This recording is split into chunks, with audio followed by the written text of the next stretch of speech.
After decades living abroad, Şede is finally going home.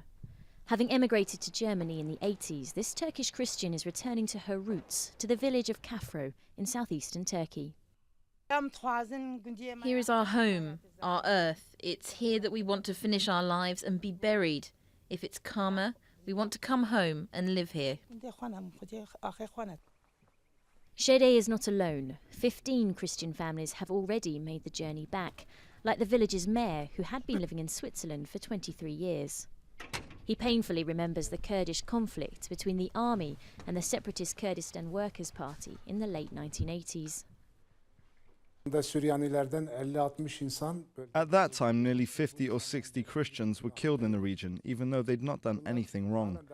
No one was punished for the murders or even identified.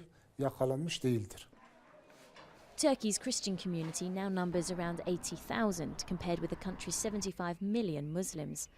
A few kilometres from Kafro, 4 Christian families live in the town of Mardin. We've already suffered a lot. If our community abroad hadn't looked out for us, we would have disappeared. We try to keep our culture alive and remain standing.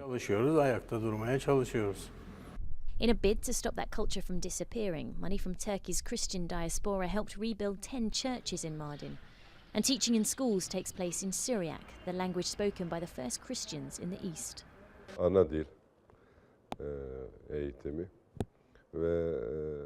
We don't expect anything from Turkey, other than to be seen as real citizens.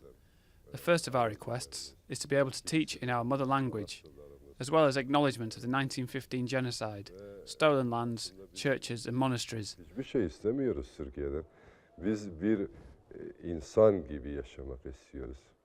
Turkey's ruling AKP party says it defends all religions, but Christian communities still have no legal status as official minorities.